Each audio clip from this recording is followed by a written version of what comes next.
여러분 아마 오늘 이 설교 제목을 이렇게 들으시면서 여러분 중에는 아마 노래 제목이 좀 떠오르시는 분이 있을지 모르겠어요. 우리 중년 분들이 참 이 폼나게 부르는 노래죠. 이 프랭크 시나트라라는 분이 부른 My Way라고 하는 노래입니다. 이거 아주 폼 잡고 부르면 아주 굉장히 멋있게 부르는 노래 아닙니까? 이 노래의 이 시작이 And now and the end is here. 드디어 이제 and now the end is here. 끝이 보이는군요. 끝이 보이는군요. 내 삶의 마지막 커튼이 내려가려고 합니다. 아마 이분이 자신의 인생의 마지막에서 이 노래를 좀 이렇게 부른 것 같아요. 이 가사 내용은 자기가 어떤 인생을 살아왔는지를 쭉 얘기합니다. 그리고 매번의 노래의 가사 끝에마다 I did it my way. 나는 그것을 내 방식으로 해왔어요. 내 길을 걸어왔어요. 라면서 끝을 맺습니다. I did it my way. 실제로 이 시나트라의 이 히트곡에는요, 이 길이라고 하는 단어가 많이 있었습니다. way라고 하는 글이. 그래서 많은 사람들이 진짜 부러워할 정도로 이 사람은 어쩌면 지름길을 걸었던 사람 중에 하나인 것 같아요. 쇼컷을 걸었던 것 같아요. 인기도 엄청났고요. 그를 따라서 돈 엄청났습니다. 명예, 그리고 이 땅에 누릴 수 있는 영광. 그런데 이분이 마지막 쓴 회고록에서는요, 사실 나는 결코 행복하지 않았다라고 쓰고 있습니다. 오히려 그는 사람들이 부러워했던 그 돈과 명예와 영광으로 가정이 깨졌고 한 번도 집에서 행복한 삶을 살지 못했으니 참 아이러니컬하죠. 여러분, 그만큼 돈이 있으면 집안도 행복하면 좋은데 그게 아니었어요. 그리고 오랫동안 공황장애와 우울증으로, 이 연예인들이 갖는 특징 아닙니까? 사람들 조금만 차이가 있으면 그것 때문에 힘들어하고 자살 충동도 많이 일어났고요. 마지막에는 그 엄청난 돈을 가장 가까운 사람들에게 다 사기를 당하는 일도 겪었습니다. 그리고 그가 마지막 죽을 때 남겼던 말이 유명한데요, 마지막 남긴 말이 뭐냐면 영어로 I'm losing, 이 말을 하고 죽으셨어요. 이 I'm losing이라는 뜻을 여러 가지로 번역할 수 있겠지만 참 뜻대로 안 되는구나. I'm losing, 참 이게 잃어가고 있어. 이 말대로 한다면 I'm lost 하면 나는 길을 잃었어, 이런 말이잖아요.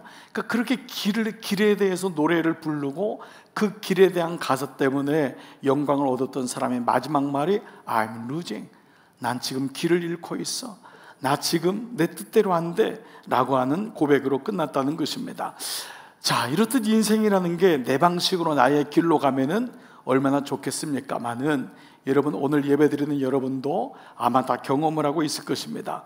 그래서 그런지 성경에는요, 이 길에 대한 말씀이 유독 많이 나옵니다. 여러분들이 지금 읽고 있는 예레미야에도 몇 번이 나오냐 하면 40번 이상이 나와요. 그러니까 예레미야는 온통 길에 대한 말씀이에요. 자, 어떤 말씀일까요? 그 하나님의 백성이 마땅히 걸어야 할 길을 걷지 아니하고 다른 길을 걸었다. 그래서 여러분 계속 말씀드린 이걸 뭐라 그랬죠? 외도라고 했어요. 오늘 외도는 가정을 버리거나 다른 남자 다른 여자를 찾아가는 것을 외도로 하지만은 성경에서 외도는 하나님의 도가 아닌, 하나님의 길이 아닌 다른 길, 하나님 말씀이 들리지 않는 것을 외도라고 합니다. 그것이 오늘날 윤리적이든 가정적이든 삶에서 경험하고 있는 결과로 드러난 것을 우리는 외도라고 하지만 성경에서 외도는 다르다는 거죠. 그러니까 이렇게 길을 가지 못하니까 하나님의 본체로 오신 예수님이 당신을 소개하면서 뭐라 했냐면 요한복음 14장 6절 다 같이 한번 읽을까요? 시작. 예수께서 이르시되 내가 곧 길이요 진리요 생명이니, 예수님이 스스로가 내가 이거다, 먼저 내가 길이야, I'm the way, 내가 길이라고 말씀하고 있는 거죠.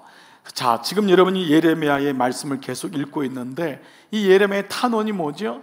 그 길을 버리고 자기의 길, my way를 걸어갔던 인생에 대해서 계속 말씀하는 거죠. 그 주제가 뭐예요? 돌아오라, 제발 돌아오라.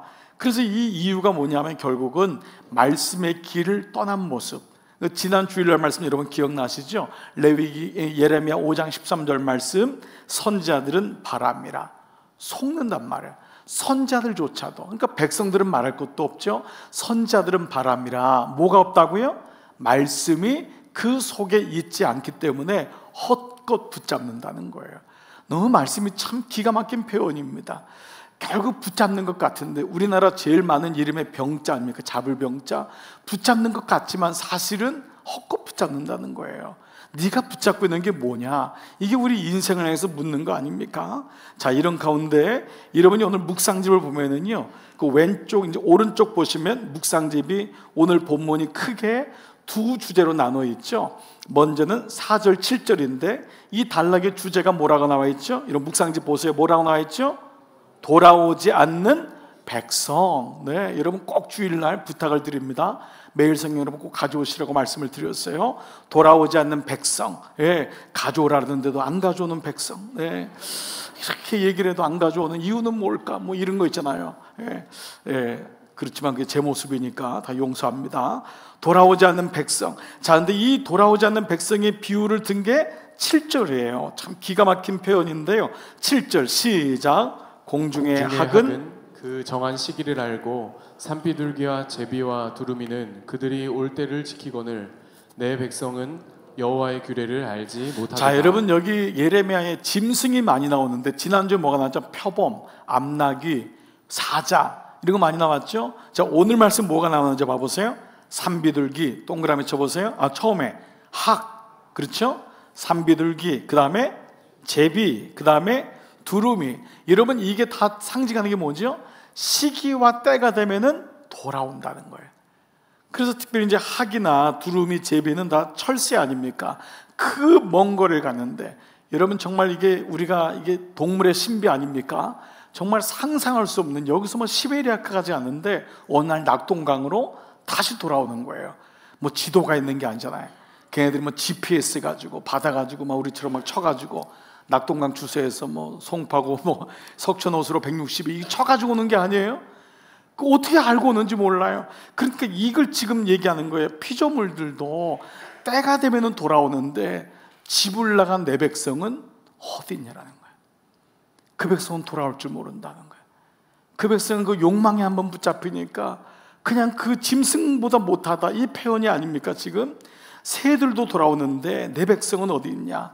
그러니까 참 여러분, 저는 오늘도 이렇게 좀 비가 오고 가는데 여러분 참 저는 마음속에, 아마 여러분도 그러셨을 것 같은데, 정말 뭐 목사의 마음은 너무 마음이 뭐 이게 비 안 올 때는 그 우산 장사, 우산 파는 우리 교우들 어떻게 하면 좋지. 그러다가 또 비 오면은 뭐 이런 마음 아니었는데 비가 오니까 혹이나 또 비 때문에 나왔다가 들어가는 사람 없기를. 네, 그 아침에 기도가 되더라고요. 주님, 나왔다가 비 오네, 오늘은 온라인으로, 이런 분 없기를. 그래서 여러분 참 저도 오늘 오면서 제가 마음이 그랬어요. 여러분은 어떠세요? 저는 예배 드리러 올 때마다 제가 막 신기한 거예요. 야, 내가 이게 오늘도 예배를 드리러 가네. 아멘. 여러분 그런 느낌 안 드세요? 여러분 스스로가 너무 대견하지 않으세요? 야, 내가 오늘도, 저는 그래도 설교하러도 가잖아요. 여러분 그거 아니잖아요. 예배 드리러 오는 게 보통이 아닌 거예요. 그래서 정말 여러분 격려 드리고 싶습니다. 옆에 사람에게 이렇게 한번 인사하겠어요? 대단하십니다. 자, 한번 인사하겠어요? 정말 대단하십니다. 예, 이거 서로 정말 격려해야 돼요. 이 주일날 이 우중을 뚫고 오는 것 보통 믿음이 아니면은 안 되는 믿음이에요. 또 오늘 안 나온 사람은 시험 안 들기를 축복합니다. 예, 이게 참 목사의 마음입니다. 자, 그런데 이렇게 마이웨이를 포기하지 않고 돌아오지 않는, 예, 이 인생을 향해서 뭐라고 표현했냐? 6절을 봐보세요. 내가 귀를 기울여 들은즉 그들이 정직을 말하지 아니하며 그들의 악을 뉘우쳐서 내가 행한 것이 무엇인고 말하는 자가 없는데요. 표현을 뭐라고 했냐? 다 같이요. 전쟁터로 향하여 달리는 말같이 각각 그 길로 행하도다.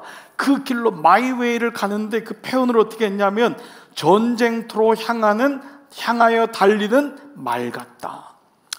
이 표준 세번역에는요, 그들은 모두 자기들의 그릇된 길로 갔다. 마치 전쟁터로 달려가는 군마들처럼. 여러분 이 모습이 상상이 가십니까? 이게 뭐 대단한 것 같은데 뭐예요? 죽으러 가는 거예요. 죽으러 가는데 모르는 거예요. 그 막 말이 막 거품을 막 흘리고 막 그냥 김이 나잖아요. 막 씩씩대면서 막 가는데 결국은 전쟁터로 향하는 걸 모른다. 그게 우리의 인생이라는 거예요. 그 막 대단한 것 같지만 걸어가는데 결국은 죽음을 향해 가는 건데, 그러니까 누군가 그러잖아요. 빨리 성공하는 게 빨리 내려오는 길이다. 빨리 갈 게 아닌데 사실 우리는 좀 더 빨리 가고 싶고 좀 더 높은 데 가고 싶고, 그러다 보니까 푸른 나무 밑에서 음행하고, 이게 지금 예레미야에서 우리의 인생을 그대로 보여주고 있는 거죠. 여러분 적용해 보십시오. 사사기 말씀 여러분 기억나세요? 사사기를 꿰뚫고 있는 말씀이 그때의 이스라엘의 왕이 없으므로 다 각기 자기의 소견대로 살았더라. 그때 왕이 없으므로 내 삶의 중심이 없으니까 다 자기 자기 자기 모양대로 자기 생각대로 사는 거예요. 근데 다 뭐죠? 자기 똑똑이란 말이에요. 다 내가 인생 잘 살고 있어, 내가 똑똑한 거야 라고 하는 것입니다. 근데 이때 오는 모습이 뭐냐 하면 전쟁터로 향하여 달려가는 말 같다. 저는 두 가지의 모습이 떠오르는 것 같아요. 전쟁터로 달려가는 말은요, 이게 아무리 채찍을 해도 멈추질 않는데요, 막 흥분해가지고요, 이 말이 피 냄새를 알아가지고요 막 뛰니까 막 이 낭떠러진데도 그냥 계속 떨어지는 거 있잖아요. 그런 거 있잖아요. 앞에 가는 말이 멈추질 않으면 멈추지 못하는 거예요. 그게 뭐냐? 절대 묻지 않는 인생 말이에요. 묻지 않는. 그런데 예배가 말씀이 들어오니까 우리 삶에 참 지혜가 생기는 게요, 묻게 되더라고요. 묻는. 그래서 여러분 결혼 생활이 처음엔 잘 안 물어요. 근데 나이가 들면서 남편도요 지혜를 얻는 것 같아요. 이 아내들은요 남자들이 안 가진 촉이 있습니다. 이게 걸리면 이게 무서운 거지만 안테나가 돌아갑니다. 탁 돌아가는데 저도 살아보니까 그 촉이 말씀 다음으로 강력한 촉이더라고요. 그래서 이 촉을 처음에는 남자가 굉장히 무시합니다. 당신이 뭐 알아? 당신이 뭐 경제를 알아? 뭐 살림을 알아? 내가 얘기도 몰라. 여보 직장에서 무슨 일이 있었어요? 아유 당신 무식해가지고 뭘 알아? 압니다. 여자분들이요 모르는 게 아니더라고요. 그래서 물어봐야 됩니다. 물어봐야 돼요. 벌써 벨이 울리잖아요. 물어보라고. 물어봐라. 물어보는 거예요. 자꾸 물어보는 게 참 지혜예요. 물어볼 때 검증 시스템이 작동합니다. 근데 안 물어보는 사람이 꼭 사고 칩니다. 여러분 자주 물어보시나요? 아내들도 마찬가지입니다. 남자들한테 자꾸 물어보셔야 됩니다.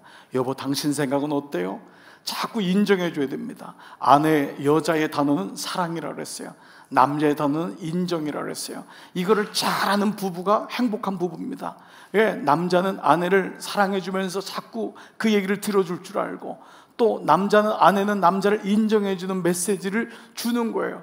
그 남자 막 인정 못하면 늘 제가 말하잖아요. 그것도 하나 못 박냐고, 못이라고, 당신 잘하는 게 뭐냐고. 그러면 그냥 망치 그냥 던져버리는데요. 당신은 어떻게 그렇게 망치질도 잘하냐 했더니 아파트를 다 돌아다니면서 망치질하는 거잖아요.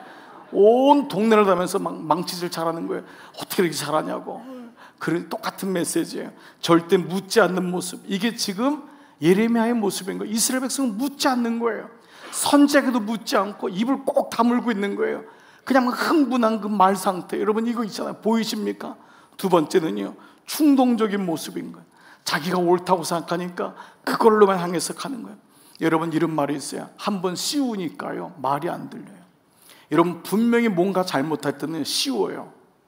저는 이 표현이 옛날 어른들이 쓴 표현인데, 씌우니까 안 보여요. 여러분 잘못 투자할 때는요 꼭 한번 물어봐야 돼요. 그런데 한번 씌우면은 이게 속는 줄 알면서도 그냥 갑니다.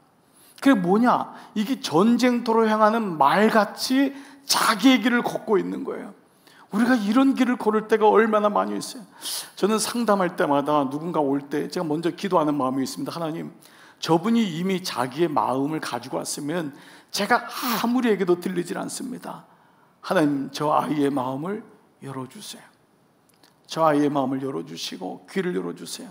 제가 이 짧은 시간 얘기해도 제 얘기를 가지고 설득당하는 것이 아니라 저 아이가 지금 씌운 것이 떨어지게, 정말 이게 필요합니다. 저는 이게 뭐냐? 멈춰 쓴다는 거예요.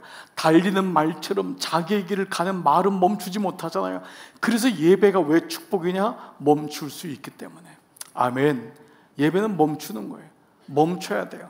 몸만 멈추는 게 아니죠. 내 영도 멈추는 거예요. 생각을 멈춰야 돼요. 그래야지 하나님의 음성이 들립니다. 우리는 계속 분주하거든요. 생각이 24시간 돌아가는 거예요. 그러니까 어떤 분은 주무시면서까지만 생각을 하니까 아침에 일어나서도 막 머리가 깨지는 것 같고 잠을 잔 것 같지 않아요. 그래서 여러분, 우리가 말씀을 묵상하는 것 중에 하나는 멈추는 훈련을 계속하는 것입니다. 여러분 지난 오늘 한 주간도 10분 멈춰 쓰셨습니까? 우리가 지금 교회적으로 계속하고 있잖아요. 멈추는 사람이 결국은 승리하는 사람입니다. 여러분, 멈추는 것이 늦게 가는 것 같을까요? 아닙니다. 결국 내가 충동적으로 빨리 하니까 그게 사고를 칩니다. 멈추는 것이 그때 하나님의 지혜가 와요.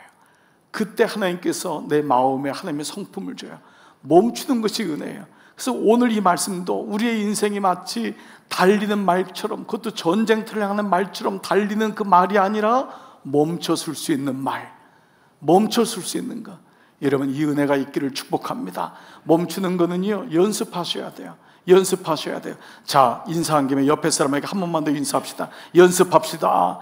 자, 연습합시다. 연습합시다. 자꾸 여러분 한번 해보세요. 힘들어도. 네, 연습합시다. 목사님 설교 준비 안 해오셨나? 자꾸 이렇게 인사하라고 하냐고. 그게 아닙니다, 여러분. 여러분을 위해서 연습합시다. 10분 동안 우리 멈추는 거예요. 목장에서 연습하고 부부끼리 연습하고. 그래, 멈춰야 돼. 멈춰야지 생각이 들어와. 멈춰야지 지혜가 들어와요. 멈춰야지 말씀이 들어오는 거예요. 자, 두 번째, 본문의 두 번째 단락은요 8절부터 12절인데요 여러분, 소주제가 뭐죠? 돌팔이 지도자들. 참 이게 또 아주 기분 나쁜 단어인데요. 자, 8절 봐보세요. 8절 시작. 너희가 어찌 우리는 지혜가 있고 우리에게는 여호와의 율법이 있다 말하겠느냐? 참으로 서기관의 거짓의 붓이 거짓되게 하였나니. 자, 이게 서기관의 거짓의 붓이 거짓되겠다는 게 뭐냐 하면, 당시 사람들은 책이 없잖아요. 그러니까 서기관이 쓴 거를 가지고 봐야 돼요. 그러니까 말씀을 서기관이 바르게 받은 걸 가지고 옮겨야 되는데 거짓으로 옮기는 거예요. 하나님 말씀이 이건데 이거를 필사하는 것을 거짓으로 옮기는 거예요. 예를 들면 예레미야의 이 하나님의 엄중한 심판 나오잖아요. 이걸 안 쓰는 거예요. 너희는 더 잘하고 있어. 아무 문제 없어. 이방에서 온다고 했잖아요. 지금 저기 절대 이런 일 없어. 무슨 전쟁이 있어. 우리는 성전이 있는데. 이런 식으로 계속해서 거짓말을 하고 있는 것이 바로 서기관이 거짓의 붓이 거짓되게 했다라는 것입니다. 그러니까 당시에 지도자의 모습이 이 정도니 뭐 백성들의 모습은 뭐 오죽했겠어요. 근데 왜 제목이 돌팔의 지도자냐? 이 돌팔이란 말은 죄송하지만 보통 의사들에게 쓰는 말 아닙니까? 돌팔의 의사, 의원. 왜 그러느냐? 11절 때문에 그래요. 그들이 내 백성의 상처를, 하나님이 이스라엘 백성을 딸이라고 표현했어요. 딸은 보호가 필요하잖아요. 예, 그 당시에 딸은 더 아주 약하잖아요. 그 딸이 병들었는데 의사에게 데려갔더니 상처를 가볍게 보는 거예요. 내가 봐도 내 딸은 지금 죽어가는데 그 의사가 하는 말이 뭐냐면 가볍게 여기면서 말하기를 평강하다, 평강하다. 그러나 평강이 없도다. 이 말이 괜찮다, 괜찮다. 그러나 아무 병이 없어. 그러나 딸은 심각한 병에 걸린 거예요. 근데 그 의사는 딸의 마음을, 딸의 병을 모르는 거예요. 그래서 오늘 이 소제목이 이렇게 붙은 거예요. 즉 진단이 정확해야 처단이 명확하다라는 거잖아요. 그러니까 말씀이 없으니까 진단이 안 되는 거예요. 말씀은 기준이잖아요. 축이 있어야 되잖아요. 여러분, 뭐를 보고 결정한다는 것은, 판단한다는 것은 내 판단의 축이 건강해야 됩니다. 그래야지 올바로 판단할 수 있잖아요. 이게 2단이냐, 이게 아니냐, 3단이냐, 4단이냐, 이걸 알 수 있는 것은 내 안에 말씀이 없으면 절대 이게 없는 거예요. 기준이 없는 거예요. 이 사람이 사기꾼이냐 아니냐는 내 안에 정직한 길이 있어야지만 아니라고요. 마찬가지입니다. 바로 이것이 진단이 안 되는 거예요. 이런 의미에서요, 예배는요 하나님께 온전히 영광 돌리지만 동시에 예배는 나를 보는 시간이 되는 것입니다. 예배를 통해 나를 보는 거예요. 누가 우리 자신을 보게 할 수 있습니까, 여러분? 여러분, 아무도 볼 게 없습니다. 여러분, TV를 틀면 TV를 통해서 내가 막 보여지고 반성이 됩니까? 절대 아니죠. 예배를 통해서 나를 진다는 시간이에요. 자, 그런데 이렇게 된 이유가 뭐냐? 9절입니다. 지혜롭다 하는 자들은 부끄러움을 당하며 두려워 떨다가 잡히리라. 보라, 그들이 다 같이요 여호와의 말을 버렸으니 그들에게 무슨 지혜가 있으랴. 결국 말을 버린 거예요. 여호와의 말씀을 버리니까 결국은 지혜도 없고 부끄러움도 당하고 두려워 떨다가 포로가 된다라는 거예요. 자, 그런데요, 이 말씀을 한번 역으로 한번 여러분 묵상해 보면 어떨까요? 자, 이들은 말씀을 버렸는데 그런 말씀을 잡은 자, 말씀을 붙드는 자에게 오는 유익은 뭐냔 말이에요. 말씀을 버리니까 부끄러움 당하고 두려워 떨다가 잡힌단 말이에요. 죽는 거예요. 근데 말씀을 잡으면은 부끄러움 당하지 않다는 거예요. 저는 이게 굉장히 저에게 적용이 됐어요. 여러분, 특별히 2부에도 우리 나이가 좀 지긋하시고 인생을 50, 60, 70 걸어가시는 분은 이 처음에는요, 수치당하는 거 문제가 아닙니다. 처음에 젊었을 때는요, 부끄러움 당하고 수치도 당할 수 있어요. 그러나 나이가 정말 들면 들수록 수치당하면 안 됩니다. 부끄러움 당하면 안 됩니다. 물론 거기서도 하나님이 또 이겨나가시겠지만 이건 뭐냐면 인생의 종말이 부끄럽다는 거예요. 말씀이 없게 되면 결국 예수 안 믿는 사람한테도 수치를 당하고 자녀에게 수치를 당하고, 이건 말이 굉장히 참 이게 굉장히 어려운 말입니다. 정말 이런 단어가 적용 안 되길 바라는 거죠. 그러니까 여호와의 말을 지키는 자는 부끄러움 당하지 않고, 다른 말로 뭐예요? 존중히 여기는 거예요. 존경을 받고. 이것처럼 감사한 게 어디 있어요? 저는 여러분의 인생이 그렇게 되기를 축복합니다. 정말 존중이 받는, 어르신들이 존경받는, 이것처럼 감사한 게 없어요. 또 뭐지요? 두려워 떨지 않는 거예요. 다른 말로 하면은 기쁨과 평안과 감사가 있는 거예요. 말씀을 가진 자에게는 두려움이 없는 거예요. 그것 때문에 떨고 막 그것 때문에 보채미 있고, 이것이 아니라 기쁨과 평안과 감사와 행복이 있다. 저는 이런 그 맥락에서요, 제가 지난 주일날 제가 좌우명으로 잡고 있는 말씀이 창세기 1장 2절이란 말씀을 드렸습니다. 그러나 3절로 가기 때문에 혼돈과 그 말씀이 바로 우리에게 오는 공허와 그 흑암이 빛으로 바뀔 수 있다 했잖아요. 자, 그런데 저는 개인적으로 좋아하는 구절이 디모데후서 3장 16절입니다. 여러분 다 아실 거예요. 우리 교회 암송 구절 아닙니까? 하나님의 말씀, 모든 성경은 뭐로 됐다고요? 하나님의 감동으로 된 것으로. 저는 이 구절이 너무 제가 와닿아요. 이 성경이 하나님의 감동으로 됐대요. 물론 이 감동이라는 거는 하나님의 이 영감, 인스피레이션이란 단어도 있고요, 어떤 성경에는 하나님의 호흡, God breathed, 하나님의 호흡으로 됐대요. 그것도 적용이 되더라고요. 이게 하나님의 호흡으로 됐기 때문에 내 호흡이 말씀을 볼 때만이 호흡이 정리가 되는 거예요. 너무 의미가 되잖아요. 모든 성경이 하나님의 호흡으로 됐기 때문에 거칠은 호흡, 전쟁터로 가는지도 모르고 달려가는 그 호흡이 아니라 하나님의 호흡을 맞출 수 있는데, 저는 이 말씀 그 자체가 하나님의 감동이라는 건 뭐예요? 하나님의 그 마음, 하나님의 기쁨, 하나님이 여기다 감동을 가졌다면 나도 이 말씀을 볼 때, 나도 예배를 드릴 때 하나님의 감동으로 드려야 되겠구나. 이 말씀이 하나님의 감동으로 됐다면 나도 그런 마음으로 하나님 앞에 나가야 되겠구나 라고 하는 마음이 저에게, 이 말씀이 좀 적용이 되더라. 그래서 이 말씀이 너무 저에게는 은혜가 돼요. 모든 성경은 하나님의 감동으로.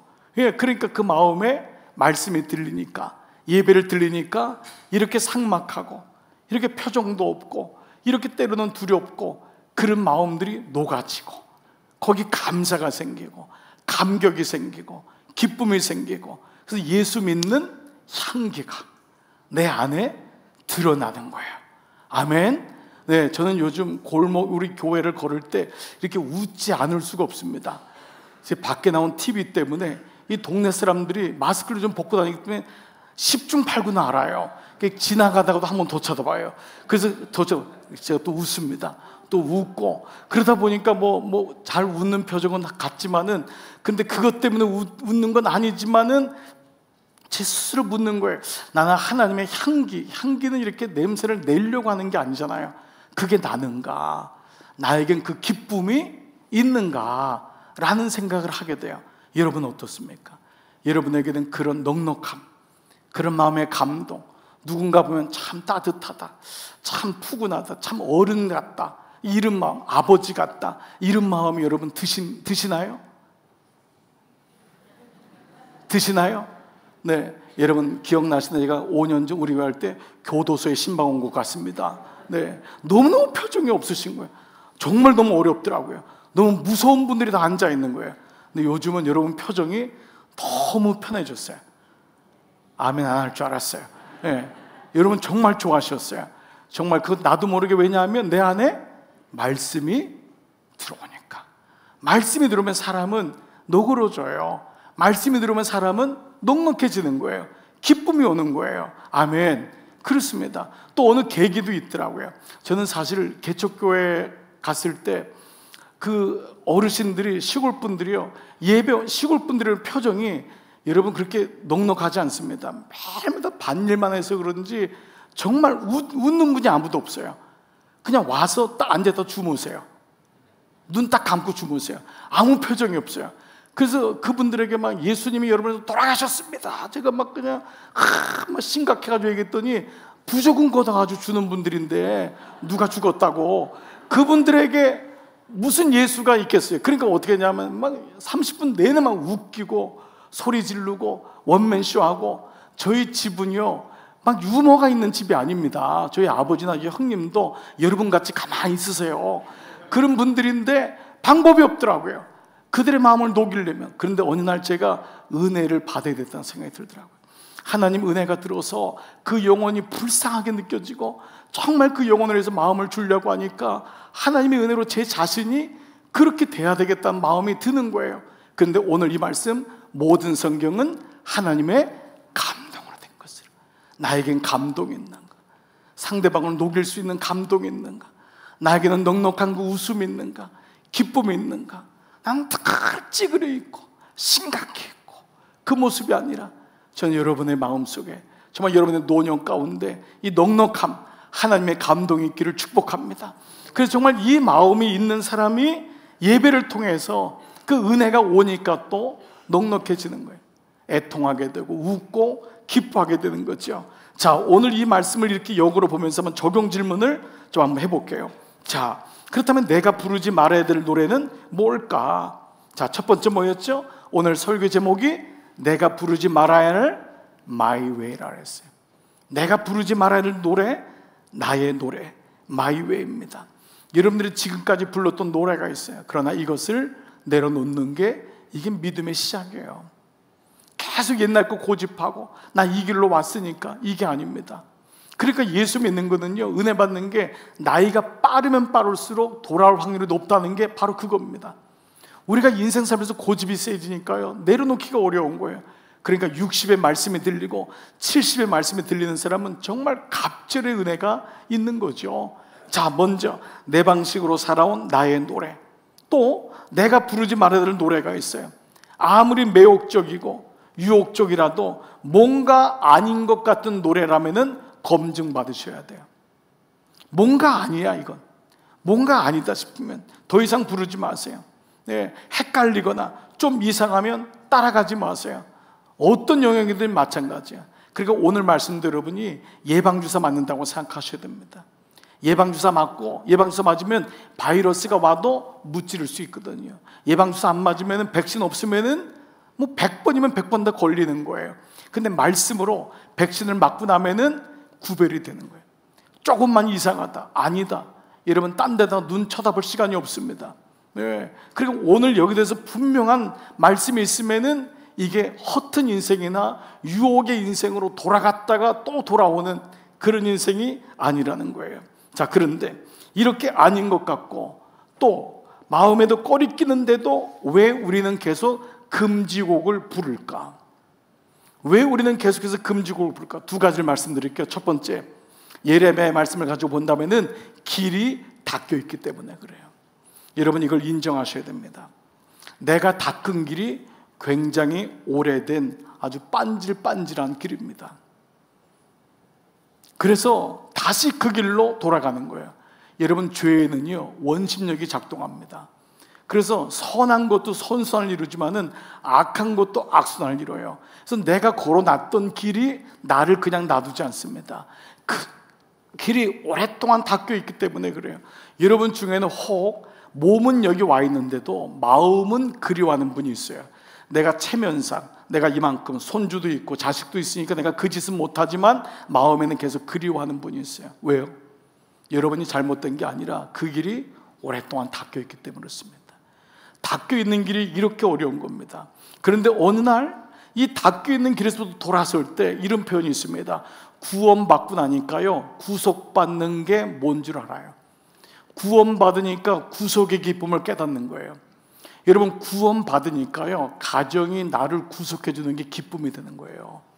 구원받으니까 교회가 나를 구속해 주는 게 기쁨이 되는 거예요. 처음엔 모릅니다. 왜 나한테는 아내가 있어서, 남편이 있어서, 자식이 있어서 다 복고 싶은 거예요. 돌아다니고 싶은 거예요. 근데 내가 비로소 하나님 안에 들어가서 그 안정감을 누리고 구원을 경험하니까 그게 나를 구속하는 게 아니구나. 그래서 구원과 구속이란 단어가 그렇게 저는 묵상이 되더라고요. 여러분, 예배가 나를 구속하는 것 같지요? 오늘도 예배를 가야 되나? 그 예배가 나를 지키더라고요. 기도하는 게 쉽지 않아요. 근데 그 기도가 나를 지키더라고요. 여러분, 뭔가 여러분이 영적으로, 좋은 영적으로 나를 구속하고 있는 울타리가 있어야 돼요. 이게 없으면 결국은 우리는 결국은 전쟁터를 향한 달리는 말과 같을 수밖에 없는 거예요. 정말 우리의 인생이 이렇습니다. 그래서 우리의 인생 속에 길이 닦여져 있다는 것을 인정하고 이 길로 나는 조금만 긴장을 놓치면은 이 길로 가는 인생이구나. 여러분, 절대 만만하게 보시면 안 됩니다. 과거에 여러분이 표현은 못해도 내가 이런 죄를 졌다는 분들이 있죠. 거기에 대해서 나는 안전빵이다, 나는 아무 일도 없다. 그렇지 않습니다. 이미 그 길은 닦여진 길이기 때문에 조금만 긴장을 놓으면은 그 길로 다시 갑니다. 두 번째, 왜 우리는 이게 아닌데도 그 길을 걸을까요? 그 길에서 나오지 못하기 때문입니다. 길에서 나오지 못하니까 오정한 거예요. 그러니까 계속해서 나와야 되는데, 말은 내가 예수 잘 믿어야 되는데, 내가 이렇게 믿으면 안 되는데 라고 하지만 나오지 못하는 거예요. 여러분, 무리를 거리려면요, 보트에서 먼저 나와야 돼요. 때로는요, 몸이 나오기 전에, 마음이 결정이 되기 전에도 순종이 제사보다 귀한 거예요. 순종하는 거예요. 내가 얼마큼 잘하냐 안 하냐를 먼저 묻지 말고 먼저 순종하는 거예요. 여러분, 드림도 보세요. 얼마를 드릴까 계산하면은요, 못 드립니다. 하나님의 드림의 감동이 올 때 드리고 나면 하나님의 그 길도 예비하시는 것을 이미 경험하신 분은 경험하는 거예요. 그래서 오늘 이 말씀도 마찬가지입니다. 길에서 나오지 못하기 때문에. 사실 우리는 이 길 때문에 마음고생을 많이 하죠. 출애굽한 이스라엘 백성들이 광야에서 길을 잃었던 적이 있어요. 민수기 21장 4절, 백성이 호르산에서 출발하여 홍해길을 따라 에돔 땅을 우회하려 하였다가 길로 말미암아 백성의 마음이 상하니라. 이게 인생이라고요. 길로 말미암아 조금 더 빠른 길로 가고 싶었어요. 근데 안 비켜주는 거예요. 인생이 그렇잖아요. 진급의 길이 막히고, 집을 살려고 하는 길이 막히고, 자녀의 길이 막히고, 이게 길로 말만 백성이 상하는 거예요. 그래서 그들이 불평합니다. 하나님은 모세를 향해 원망해요. 그리고 이 하찮은 음식, 만나 주신 것, 무슨 은혜가 중요하냐, 예배가 중요하냐, 이것도 싫다라고 합니다. 하나님은 그들에게 불뱀을 보내시죠. 그들을 징계하세요. 그런데 구원의 방법도 가르쳐주세요. 민수기 21장 8절 9절, 여호와께서 모세에게 이르시되 불뱀을 만들어, 지금 뱀에게다 물려서 죽어가는 거예요. 근데 불뱀을 만들어 장대 위에 매달아라. 물린 자마다 그것을 보면 살리라. 모세가 놋뱀을 만들어 장대 위에 다니 뱀에게 물린 자가 놋뱀을 쳐다본 즉 모두 살리라. 이것이 처음에 나왔던 말씀이에요. 근데 이 말씀은 바로 예수 그리스도의 십자가의 모형인 걸 알 수 있어요.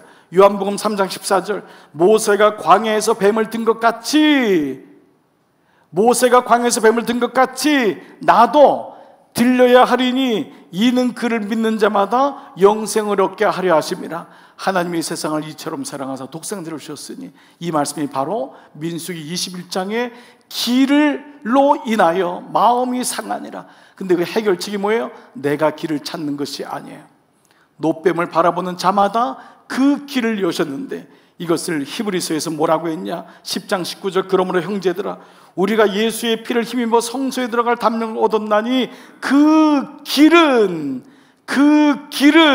우리를 위하여 휘장 가운데로 이뤄놓으신 새로운 살 길이요. New and living way, 새롭고 살 길이요 휘장은 곧 그의 육체니라. 그의 육체가 짱대에 십자가에 달려 올라가는데 그를 쳐다본 자마다 나음을 입은 것처럼 그 새롭고 산 길이 우리에게 임했음을 말씀하고 있습니다. 오늘 말씀을 마무리해 볼게요. 여러분에게 제가 컵 비유를 좀 하나 하려고 준비를 했습니다. 저는 이 컵을 보면서 우리의 인생이 이 같은 생각이 드는 거예요. 우리가 길로 인하여 마음이 상하는 거예요. 흙탕물이 되고, 그래서 이 흙탕물을 볼 때마다 좀 끄집어내고 싶어요. 근데 안 변하는 거예요. 덜고도 싶은데 안 돼요. 내 인생께서 길로 인해 마음이 상한 거예요. 그래서 도무지 어떤 방법이 없는 거예요. 이게 다 우리 인생이거든요. 그런데 오늘 인생에서 새롭고 살 길이라고 말씀하셨어요. 이 새롭고 살 길은 내가 만든 길이 아니에요. 이 흙탕물에서 나오는 길은 물이 부어지는 거예요. 하나님의 은혜의 물이 부어질 때 그렇게 흙탕이고 혼돈하고 공허하며 어둠에 있는 것들이 벗어지는 거예요. 이것이 바로 하나님의 은혜예요. 이것이 바로 새로운 살 길이에요. 내 안에서 흙탕물을 보고 내가 이걸 끄집어내고 싶고 내가 이거는 저주하고 싶고 여기서 인생이 끝나는 것이 아니라는 거예요.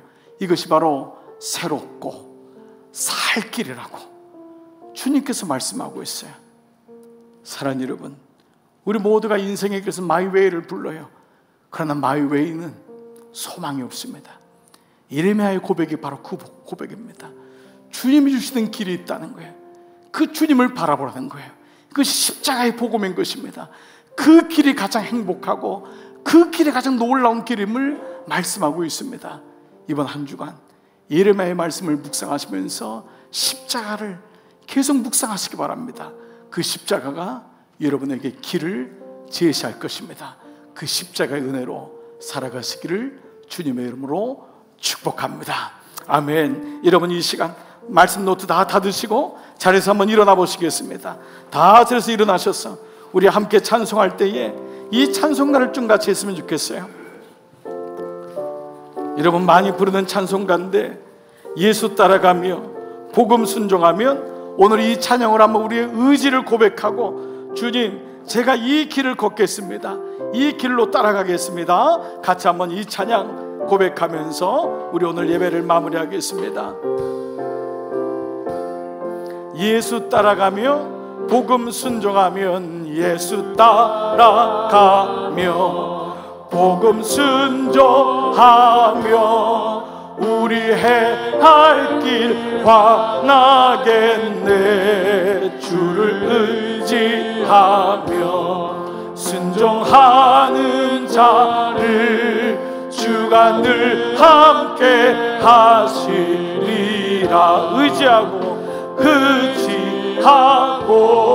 순종하는 길은 예수 안에 즐겁고 복된 길이로. 해를 당하거나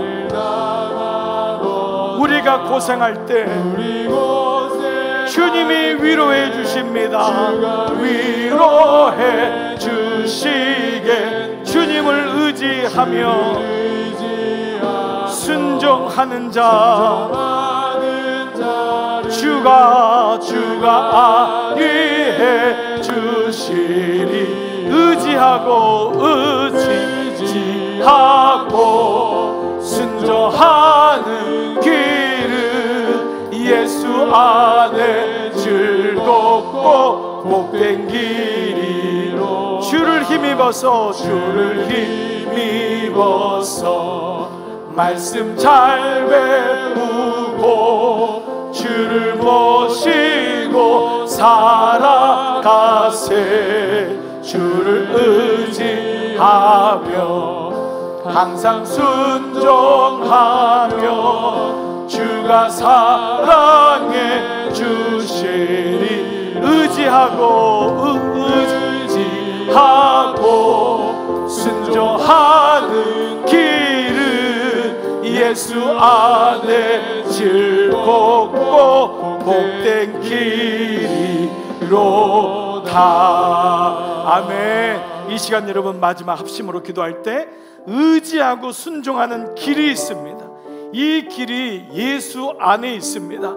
마이웨이를 내려놓고 닦여진 길을 가지 말고 아리까리하고 아닌 것 같고 의심되면 보지도 말고 우리 예수님의 길만 걷는 복된 삶이 되기를 축복합니다. 주여, 내가 이 길을 걷겠습니다. 결단하세요. 그 길이 나쁜 길입니까? 원하지 않는 길입니까? 나오세요. 함께 기도하겠습니다. 살아계신 아버지, 오늘 예배를 통하여 결단합니다. 아버지, 아직도 이 길을 주장하고 이 길이 괜찮다고 믿고 아직도 이 길의 마지막을 모르고 살아가는 우리에게 오늘 예레미야를 통하여 너희가 전쟁터를 향하여 달려가는 그 말과 같도다 라고까지 얘기하고 있습니다. 충동적이고 질문하지 않고 묻지 않고 걸어가는 인생이 나의 인생처럼 아버지 나는 멈추질 못했습니다. 내 길이 옳은 줄 알고 마치 시나트라 프랭클린처럼 이 사람처럼 이렇게 살고 행복이 없었다고 얘기하는 게 우리의 인생 아닙니까? 자비하신 아버지, 이 시간 주님의 길, 주님의 웨이, 이것이 행복하고 이것이 즐거운 길임을 고백합니다. 하나님, 나에게 공동체 주심을 감사합니다. 교회라고 하는 공동체를 통해 우리에게 나를 보게 하심을 감사합니다. 가정의 공동체를 주심을 감사합니다. 믿음의 공동체를 주심을 감사합니다. 자비하신 아버지, 이 은혜로 달려가고 끝까지 승리할 수 있도록 은혜 베풀어 주시기를 원합니다. 의지하고 순종하는 길이 있습니다. 이 길이 진짜 길입니다. 행복한 길입니다. 예수 따라가는 길입니다. 복음에 순종하는 길입니다. 이 행할 길을 주셔서 하나님, 우로부터 부어주시는 놀라운 은혜가 우리 모든 종들에게 넘치게 하여 주시옵소서. 아버지, 오늘 이 아침에 고백하는 종들마다 다시 나오게 하시고 일어나게 하시고 회복시켜 주시고 그 길 들어가지 말게 하시고 아닌 길에는 쳐다보지도 말게 하시고 하나님의 은혜를 따라가는 놀라운 은혜가 우리 가운데 부어지게 하여 주옵소서. 감사를 드립니다. 주님 영광 받으시옵소서. 아버지, 감사를 드립니다. 오늘 말씀을 통해 한 분이라도 이 길이 아니었구나, 이 길을 아니었구나, 내가 괜히 고집하고 내가 고집 피우고 내가 이거 항복하지 않는 것이 아니라 오늘 말씀을 따라 주님 이 길에서 나오겠습니다. 이 닦여진 길을 인정하고 주님 말씀으로 긴장하겠습니다. 다시 말씀으로 은혜를 구하겠습니다. 그런데 그 길은 새롭고 살 길이라고 했습니다. 우로부터 부어주시는 예수님의 사랑의 그 물이요, 사랑의 은혜입니다. 아버지, 흙탕물 같은 내 인생 속에 주님 부어주셔서 깨끗함을 주셨는데 이 은혜를 가지고 성령의 충만함을 구하며 주님 오늘도 내게 부어주세요. 오늘도 한없는 은혜로 부어주세요. 그래서 주님 앞에 갈 때 순전하고 순결한 영으로 주님 끝까지 주님의 길을 따라가는 모든 종들로 인도하여 주시옵소서. 종들을 파송합니다. 교회를 나가자마자 수많은 길들이 있을 것입니다. 그러나 우리는 그 길을 따라가는 인생이 아니라 생명의 길을, 주님의 길을 의지하고 순종하는 길을 걸어감을 기억하게 하여 주옵소서. 이제는 성부와 성자와 성령의 은총이 복된 길, 말씀의 길, 생명의 길, 그 길을 따라가기를 작정하고 결단하는 모든 종들 머리 위에 이제로부터 영원토록 함께 하시기를 간절히 축원하옵나이다. 아멘.